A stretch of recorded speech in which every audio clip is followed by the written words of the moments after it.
Touch where you feel the pain. Touch where your sickness and disease are. Touch where your infirmity is. And say Jesus 7 times.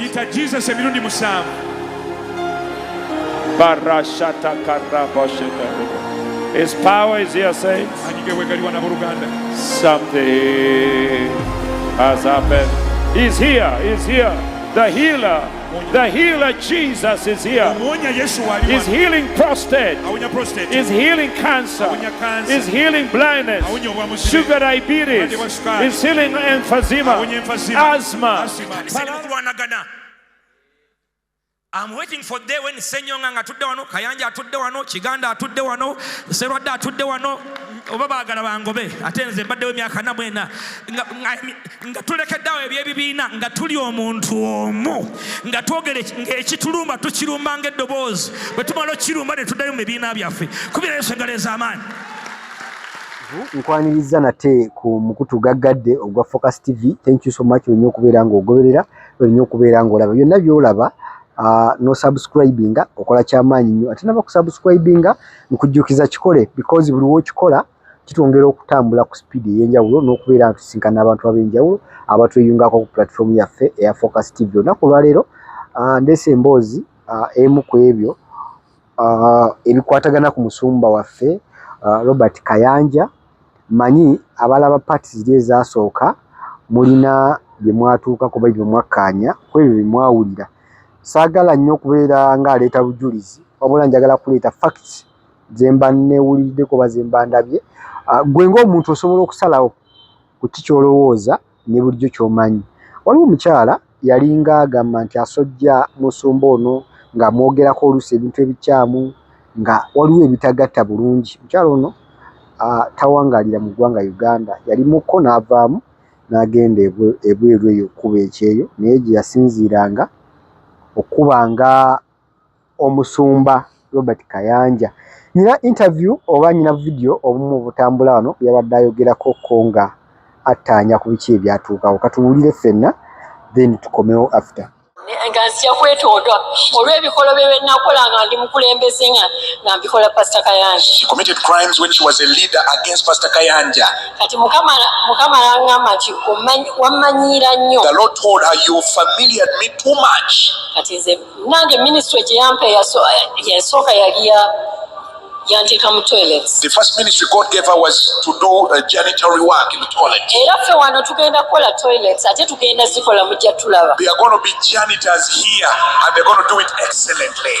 Kakati n'ampitira Isirayiri. God called her for Israel. Mbawa obubaka ku Israel. To give you a message about Israel. Naye nga buli lwandeeta wano ngamba genda weetonde wakola kino. Whenever I would come, God would tell me, seek for forgiveness. You did this. N'enzija ne neetonda. She came and sought for forgiveness. Olwasooka nga ndi mukulembeze Entebbe. The first time when she was a leader in Entebbe, nasiba olukiiko lw'Entebbe. she stopped the meeting in the crusade in Entebbe. Mukama n'amugamba mala emyaka 20 nga tozzeeyo Entebbe. The Lord told Pastor Kayanja, don't go to Entebbe for 20 years. Namala kulokoka n'alyoka amugamba nti ddayo Entebbe. It was after I got saved that God told Pastor Kayanja, go back to Entebbe. N'angamba nti ddayo Entebbe gye wammanyiirira. God told her, go back to Entebbe in a place where you familiared me. Ogende onneetondereyo. Go and seek my forgiveness in Entebbe. Nengenda nenswama Pastor Kayanja. She went and waited for Pastor Kayanja. Nendowooza nti biwedde. And thought it is done. Naye ate nali namumanyiira nga ndi e Kamuli. She had also familiared God through Pastor Kayanja in Kamuli district. Kakati era nayo wayita emyaka 30. 30 years later, n'angamba nti tojja kuyitawo. God told her, you will not break through, you won't kujjako ng'ozzeeyo n'omwetondera. until you go back and seek for forgiveness before him. Era omulema ye yampisaawo. It is a crippled man who made way for her.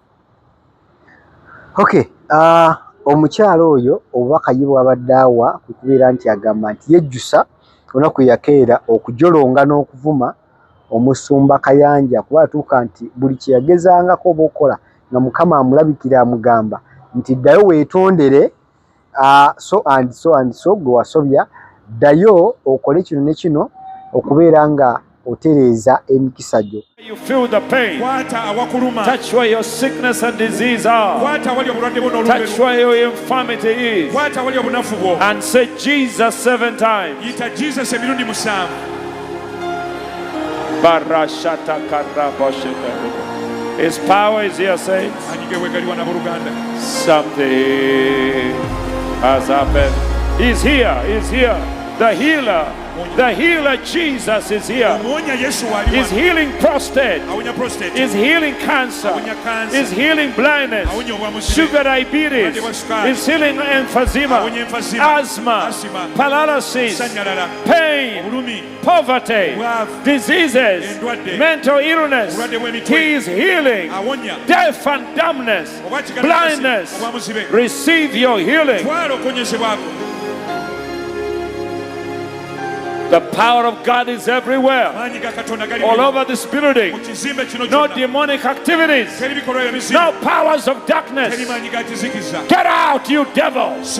You devil of infirmity! You devil of sickness! You devil of sickness! You devil of witchcraft! Pack and leave! Get out in Jesus' name! By the power that raised Jesus from the dead. No headaches, no neck pain, no heart disease, no sugar diabetes, no high blood pressure. The power of Almighty God is here. Receive your healing.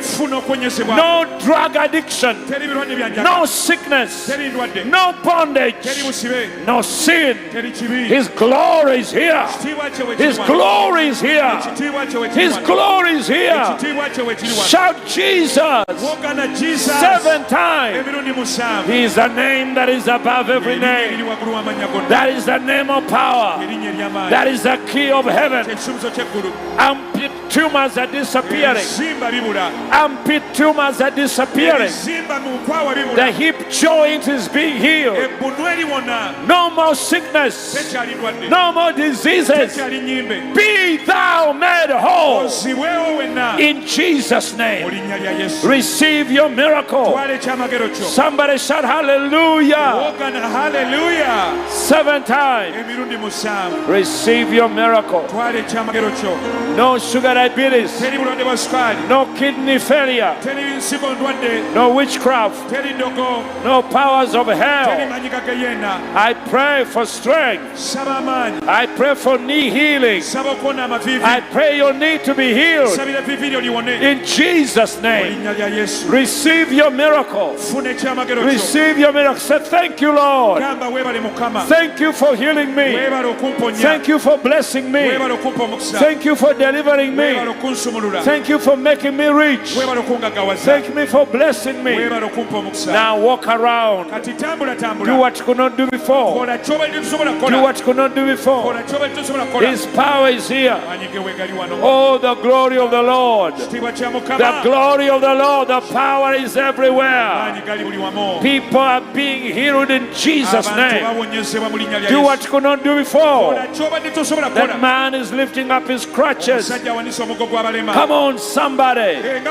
Clap your hands to the Almighty God. He could not walk. He came here, he couldn't walk. Come on, somebody. Clap your hands to Jesus. The power of Almighty God is everywhere. Jesus of Nazareth is here. His power is here. Oh, glory, hallelujah. Glory, glory, glory, glory, hallelujah. In Jesus' mighty name. Miracles are happening everywhere. Miracles are happening everywhere. Thank you, Lord. I believe in miracles. I believe in miracles. Oh, the glory of the Lord is all over this place. In Jesus' name.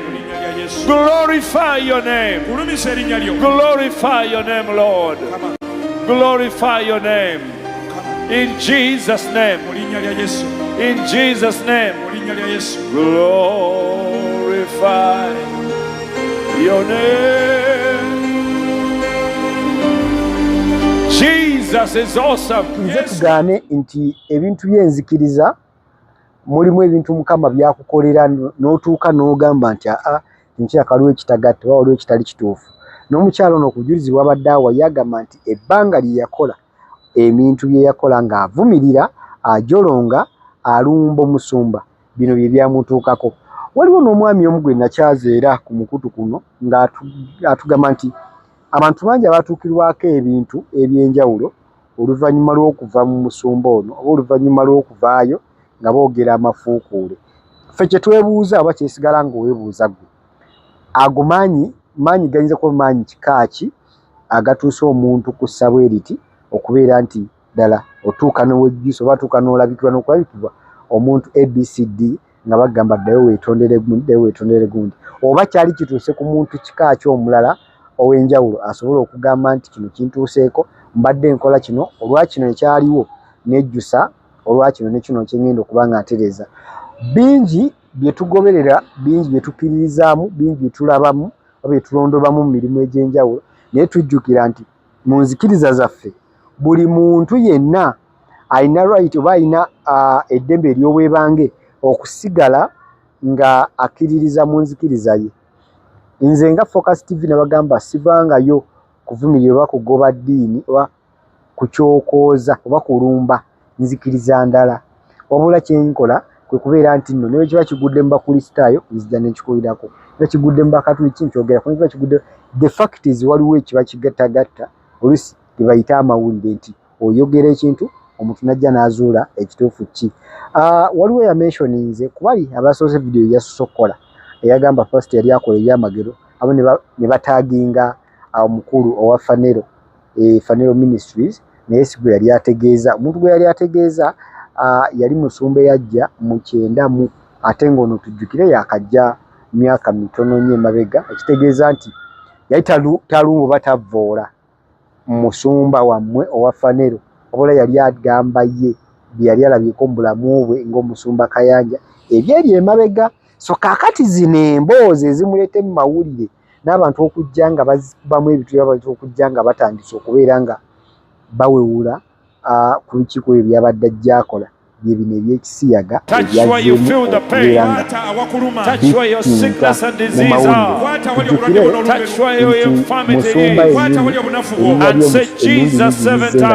musumba naye ate era abantu nga babikubamu enkokola ebijimu nebizikira mawulire nebivaamu ate obaolyawo with a period of time ebikolamawo era so nabagamba mu kusookera kyeziramu bagamba nti bino byonna erinnya ly'omusumba yenna oba erinnya ly'omunnaddiini yenna okusemberera ekikolwa ekifuntana n'ebbayibuli ekyekisiyaga lireeta tebayita okuvumaganya eddiini yonna teryagenda kuba musumba omwa era agamba abalokole mwatutama abalokole mwatukola kino abakristaayo mwatukola kino abasiraamu mwatukola kino nti aba muntu omu naye buli wakola ekintu kittaanya oba kittattana abantu bonna abali mu ddiini oba mu nzikiriza eyo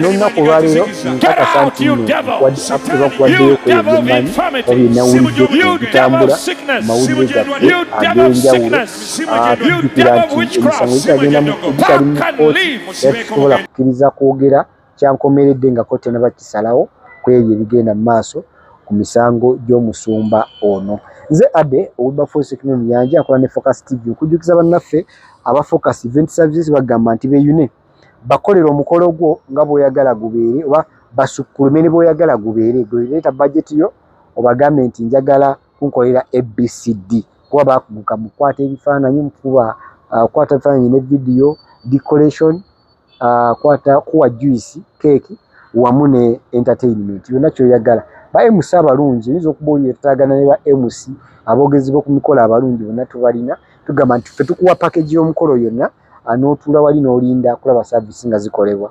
Ne bannaffe aba Focus Graphics and Branding bagamba nti beeyune bakolereko buli kimu ky'ondyagadde okubeera ng'omanya naddala mmwe abali mu bizinesi ng'oyagala gibranding, oyagala kutimba ku bizinesi eyiyo, oyagala kuteekako stickers, business card, corporate business cards oba corporate t-shirts oba obusaati bu uniform obwo obulungi ennyo obuli mu quality ennungi, bagezeeko babe nga bakukyusiza business yo n'endabikayo. Branding is one of the things ebitunda business. Kivola abasajja bateeka ssente nnyingi nnyo mu kumarketinga naye nga marketing etambula ne branding.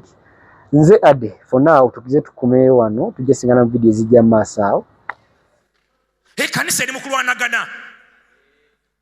I'm waiting for the day when Senyonga atudde wano, Kayanja atudde wano, Kiganda atudde wano, Serwadde atudde wano, oba baagala bangobe, ate nze mbaddewo emyaka 40 nga tulekeddewo ebyebibiina nga tuli omuntu omu nga twogere ng'ekitulumba tukirumba ng'eddoboozi bwe tumala okirumba ne tuddayo mu bibiina byaffe kubira Yesu engalo ez'amaanyi. Omusajja yayisiza tteeka lya trade order. Trade order yagenze paka mu west kumenya amakanisa agalina mu byalo. Tebategedde. Ulowooza minister PS yakikoze waliwo akantu akali emabega kati. Ate bataata abaali tuyambye tebaagala kukwatagana. Ate buno bwana obuzo obulina movement ez'amaanyi obwo tebusobola kukola nkyukakyuka. Katonda tatunulira baana bato bakajja. Katonda ayagala bakabona abatutte mu miryango. Gamba nti amiina. Ne bw'anaabanga omuvubuka oyo alina abantu 3,000 egimugoberera Katonda tamubala. Katonda bukiseera agamba muddeeyo mu makubo agaaki mu bataata abaawa abedda. Taata Serwadda tannafa engalo ez'amaanyi. Taata Gulivasi Musisi tannafa engalo ez'amaanyi. Ne taata Kayiwa tannakola atya. Ne taata Mutebi tannafa. Ne unya Uganda bayita hosa bafa. Ne Uganda gikubireko mu ngalo abasajja tebannafa. Ate ne bakazi baabwe balamu. Gamba nti amiina. Mbalekereraawo. Yes. Samwiri bw'amala okufa bazzaawo batabani be ne basobya ennyiriri abakadde. Samwiri bw'amala okufa ne bagamba abaana ba Samwiri be babaddako ku ntebe abaana ne basobya omuliro ne bayita abakadde ne bajja ne bagamba nti ekyo kyakola si kyekyo nkijja ku kiri kyogambye nti abavubuka ne babanaba nga balina amakanisa g'amaanyi nga balina ebizimbe by'amaanyi. Abakadde beetaagisa kubanga be bamanyi amakubo ag'edda. Omukadde oba ayina ekibiina oba tayina ayina ekitiibwa kye. Bagamba mwe bataata saawa eno yakuyimirira twetikka essanduku twetukuze ebibi byaffe tubyenenye ebiganyi tusooke tukole ku kino ekigenda mu maaso tuneetereza. Saala agamba ati kwata omuzindaalo. Yobu 8:8 agamba kubanga buuza emirembe egyasooka nkwegayiridde okennenye nnyo ebyo abajjajjaabwe bye baanoonyeza ddala kubanga ffe tuli bajjo tetuliiko kye tumanyi kubanga ennaku zaffe ze tumala ku nsi kisiikirize bo tebali kiyigiriza ne bakubuulira ne boogera ebigambo ebiva mu mutima gwabwe. Abakadde nti okuboogerera amanya gaabwe bo be bamanyi omutima gwa Katonda. Bamanyi revival gye yava. Bamanyi ekkanisa foundation yaayo. Bamanyi ekkanisa bwe yaviira mu busibe gye baali bagiggalidde. Kati guno mulembe ffe tuli bajjo agamba muddeeyo mubagambe mubabuuze mwekenneenye be banaabwabulira amakubo ag'okudda eri Mukama. Njagala mumukubire engalo Saala. Njagala ogende wano mangu. Nagizizaayo ngendera mu Sula 24 yabadde ki 2 Kings 24 olabe buli kintu kyonna ekyagala okusuula eggwanga ku ttaka kikwata bakabona. Kademu tawulidde tobikula mpola obudde budduse duka 24 2 Kings 14 24 olw'e14 kangula ku ddoboozi. N'atwalira ddala Yerusaalemi kyonna n'abakungu bonna n'abasajja bonna ab'amaanyi oyogedde mpola ani atwala? Gamba Nabukadduneeza. Mwogere n'amaanyi gamba Nabukadduneeza. Bwe yayingira mu Yuda yasookera ku baki? Lwaki tusomera wamu 1 2 3 go 1 2 3 go tusomere wamu. N'atwalira ddala Yerusaalemi kyonna okusooka n'abakungu bonna n'abasajja bonna ab'amaanyi abazira abasibe 10 ne bafundi bonna n'abaweesi. Tewali abaasigalawo wabula abaasigala abaasinga obwavu ku bantu ab'omu nsi.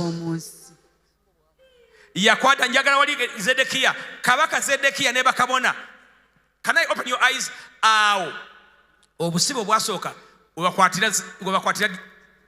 In fact madam first transaction nga kabaka tannalwana yamugamba mpa abantu ab'amaanyi n'amuwa Sadraki Meseki Abudenego abalenzi abo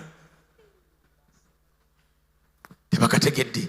Yagamba mpa Nabukadineza tasobola kuleeta mundu n'alwana kuba kabona bw'abanga akyali mu position y'essemu shandaraba sibino byakunyenya mutwe naye nga kabona ateredde eri Katonda family eri bulungi kizibu nnyo eggwanga lireetamu obuzibu kyeyasooka okukola buno obwana buno bwali wakabona bwa next generation bwe yakwata ne babulaawa tebuzaala.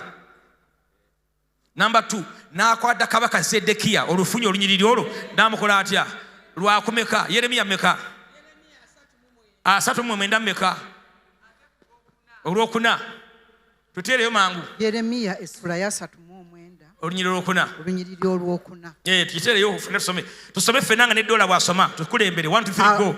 Awo olwatuuka tusome ffenna bannange awo olwatuuka ave ku lusooka lwaki tetuva ku lusooka tukyalina eddakiika zaffenga mu 10. Awo olwatuuka Yerusaalemi bwe kyamenyebwa. Kadde mwako ffenna tusome n'abali ebbali n'abali ku leediyo ne ku TV wonna go. Awo olwatuuka Yerusaalemi bwe kyamenyebwa gamba bwe kyamenyebwa mu mwaka ogw'omwenda ogwa Zedekiya kabaka wa Yuda mu mwezi ogw'ekkumi Nabukadineza kabaka wa Babuloni mwe yajjira eggye lye lyonna okutabala Yerusaalemi n'akizingiza. Mu mwaka ogw'ekkumi tusome ffenna mu mwaka ogw'ekkumi ogwa Zedekiya mu mwezi ogwokuna ku lunaku Bayibuli olw'omwezi ogwokumeka ogw'omwenda mwe bawangulira ekituli bawagula ekituli mu kibuga. Tokirabye nga batukuba twali nga abaterera omusajja najja ono gwe bawozesa eggaba ekintu ekyagudde eggaba ate baali bakyawoza omusajja nadde emabega kabula katase munnamawulire temwalaba bintu ebyo mulowooza ndi kiki ekyaleetera omusajja okulivaasinga ate mujjukira minisita bwe yajja kwolwo n'agamba essomero likole litya liggalibwe era temulaba mmwe mwagala mala kunyenya mizimu omulebe omuzimu nga wano batuwaguzaamu ekituli ate bulyayo mwagala kuwona birwadde byabwe bya kansa na biki naye batuwaguzaamu ebituli tosobola kuwona amabanja gajja kuba ganzita nga sobola kusabira batuwaguzaamu ebituli eno abali waggulu bagamba bolekeraawo okwogera ulyawo tukubye batukubira ero abalokole balekeraawo oli agamba nja kuwera abalokole ate omulala agamba nti ono yayenze bamutute mawulire ate ebyabadde mu courtroom soma amaleko ne bawagula ekituli mu kibuga. Bakola batya tusome ffenna mpulira naye kyempulira mu mwezi ogw'omwenda mwe bawagulira ekituli mu kibuga wamu abakungu bonna nga musomye empola abakungu bonna Katonda ataddewo olunyiriri ki ono olulala olwokusatu kale kusoma tuwulire maama abakungu bonna abakabaka w'e Babuloni ne bayingira ne batuula mu mulyango ogwa wakati ne Lugaluserezeri Samugalunebo obawulira n'amanya amakakali ge balina amanya tegaliko na kikulisitaayo ne Saaluserekimu ne Labusalasisi abange gawulire ne Nelusagulusukumukuzizeri ne Labumagi abange wamu n'abakungu bonna abalala abakabaka ow'e Babuloni otyo kyekyaddakaawo olwatuuka Zedekiya olwatuuka yogera n'amaanyi awo olwatuuka kabaka waki Zedekiya kabaka wa Yuda n'abasajja bonna abalwanyi bwe baalaba ne bakola batya ne badduka ne bava mu kibuga kiro mu kkubo ery'olusuku lwa kabaka mu mulyango oguli wakati w'ababbugwa n'afuluma mu kkubo erya Alaba olwokuna naye eggye ery'Abakaludaaya yogeraawo eggye ly'Abakaludaaya ne libagoberera ne bayisiriza Zedekiya mu nsenyi ez'e Yeriko. Awo bwe baamala okumuwamba ne bamuleeta eri Nabukadineza kabaka w'e Babuloni ne bakola batya ne bamuleeta e Kamasi n'amusalira omusango. Genda mu Lwokutaano olw'omukaaga. Awo kabaka w'e Babuloni n'attira batabani ba Zedekiya e Libula ye ng'alaba era kabaka w'e Babuloni n'atta n'abakungu bonna aba Yuda. N'aggyamu Zedekiya amaaso n'amusiba n'amasamba okumutwala e Babuloni. Abakaludaaya ne bookya ennyumba ya kabaka n'ennyumba z'abantu omuliro ne bamenyaamenya bbugwe wa Yerusaalemi.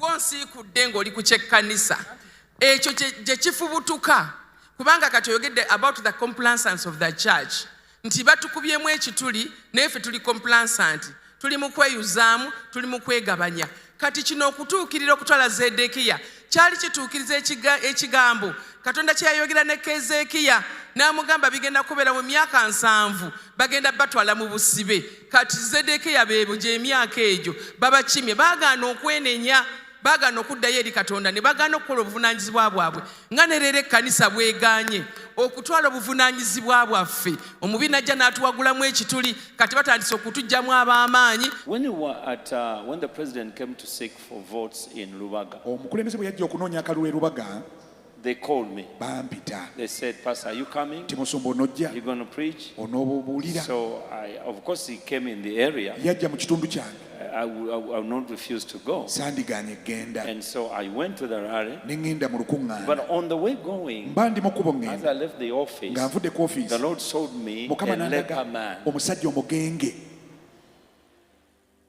dipping himself in water 7 times. nga yennyika mu mazzi emirundi 6 musanvu. times as he was not clean. Yennyika Then on emirundi the mukaaga. 7th time, Ni ku mulundi the ogw'omusanvu leprosy left. ebigenge ne bimuviirako ddala. So I said, okay, let me look for the scripture. Ningamba kanonye So I kyandikibwa. got the scripture, I Ninkifuna. wrote it down, and I Ninkiwanda. put it in my pocket. Nenkiteeka mu nsawo. And the Spirit of the Lord said to Omwoyo wa me, Mukama n'aŋŋamba he said, this is Uganda. nti eno Uganda You had gotten leprosy, mwali mwalwala ebigenge. but you've been dipping yourself. Muba- And then I asked, ne mbuuza kino ekisanja kya muzeeyi kya ddi which kyakumeka? term is this? They The told coming me, term. mukaaga biwedde. He's done with the 6 terms. The 7th is this one, He's which is vying coming. okyomusanvu. I said, oh God. Neŋŋamba Katonda. So I went there, Ne ŋŋendayo and my prayer Essaala was yange based on that. nga yeetoololera awo That this time, nti omulundi we guno are dipping the 7th time, tuli mu kwennyika omulundi and ogw'omusanvu. all leprosy will leave. Ebigenge byonna bijja kgenda. Now, when you add on the 2026, bw'ogattako is the 2026 year of the big fix. mwaka ogw'okutereeza ebintu mu ngeri ennene. Let's give it meat. Katukigatteko. Sit down. Let me give you meat. Mutuule kankigatteko. Brother Copeland is the one who prophesied Oluganda that. Copeland yakiragula. Me, I just heard it today. I mean, I heard it this year Nakiwulira when he talked about it. akyogedde. Let's go back. Katuddeko emabega. Why the big fix? Lwaki okutereeza ebintu mu ngeri ennene? 120 years ago, Emyaka 120 egyayita there was a man called Theodore Roosevelt. waliwo omusajja yayitibwa Theodore He Roosevelt. came through by water through Suez Canal, Yajjira ku mazzi okuyita mu Suez Canal, Mediterranean Sea, Suez Canal, Mediterranean najja to Suez, Mombasa. najja e He Mombasa. stopped at Mogadishu for just a day. I think they were refueling or whatever, Yayimirako e Mogadishu olunaku lumu or pick up goods or Abalina- throw away the garbage. bye bafuna And obusula then he kasasiro. came to Mombasa. N'aserengeta e Then he Mombasa. came by train N'ajjira mu ggaali to y'omukka Kisumu. e Kisumu. Then he went on the boat. N'alinnya. The Buganda Navy brought him to Eggye Uganda. lya Buganda ery'oku mazzi ne This bamuleeta. is what he said. I don't know whether Pastor Arthur is here. Today's service Y'ensonga lwaki saavisi ya leero is beyond measure. esukkulumye eyiseewo. This is a big fix. Kuno kutereeza kintu mu ngeri nnene. Brothers and sisters, Abooluganda. abadde balowooza nti Pastor Kayanja yakukusa omwenge. Those who thought Pastor Kayanja smuggled wine, Nannyini mwenge mulabye. the smuggler, the owner, you've seen him right here. Pastor David, that is a big fix. Ekyo kitereezeddwa mu ngeri nnene. That is a big fix. Ekyo kitereezeddwa mu ngeri ennene. Now, he came Yajja to Buganda, mu Buganda. and I don't know what's written there. Ebigambo ebiriwo awo. They relate Buganda to a movie called Wakanda Bageraageranya obwakabaka bwa Buganda ku firimu gye bayita Wakanda. 120 years ago. Myaka 120 egyayita. This man came as a racist Omusajja ono yajja ng'omusosoze mu mawanga. because they had already put black slaves in America. Baali batwala dda abaddu abaddugavu mu Amerika They were calling them savages. nga babayita abantu abatalina mpisa, abakyamu, abateefuga. But when he came here, Naye bwe yajja mu wano, the person next to him, that young one, was King Daudi Chwa. oyo omutaamulinanye Ssekabaka Dawudi Chwa. And the other one was Sir Apollo Kagwa, the prime minister. Ku ludda wali ye Katikkiro Sir Apollo When Kagwa. he saw where they were living, Bwe yalaba bwe baali basula, the wealth, obugagga bwe baalina, the doctors, abasawo, the nurses, abanaasi, the government, gavumenti mu Buganda, central, mu Central, the parliament, olukiiko the olukulu, marching of the parade, paredi ng'ekumba, everything they were doing byonna ebyali bikolebwa. This man was blown away. Omukulembeze ne kimuyitirirako. He said, now I've changed. Naga kati nkyusizza. Civilization never came from the West, actually came from Africa. Obugunjufu tebwava mu bazungu, bwava mu Africa. Oh, come on, somebody, clap your hands to Jesus. Kubira Yesu engalo ez'amaanyi. So, he was talking to Sir Apollo Kagwa there. Ng'ayogera ne Sir Apollo Kagwawo. And that is the white man, is the Theodore Roosevelt, the 26th president of the United States. Ye mukulembeze wa Amerika wa 26. He found people who could speak English very well. Yasanga abafuwa oluzungu obulungi. And many of them were lawyers, abangi bali bannamateeka, commanders abaduumizi of the army and everything else. He was impressed beyond measure. Kyamukwatako nnyo nnyini He ddala. found a palace. Yasanga olubiri. He sat he came with a big team. Yajja ne ttiimu nnene. But anyway, this is what I'm trying to say. Bino bye mbagamba. There was wealth here. Obugagga bwaliwo wano. President Museveni always talks about Stanley. Bulijjo omukulembeze ayogera ku As he Stanley. wrote. Kusubscribinga ku Focus TV yange bingi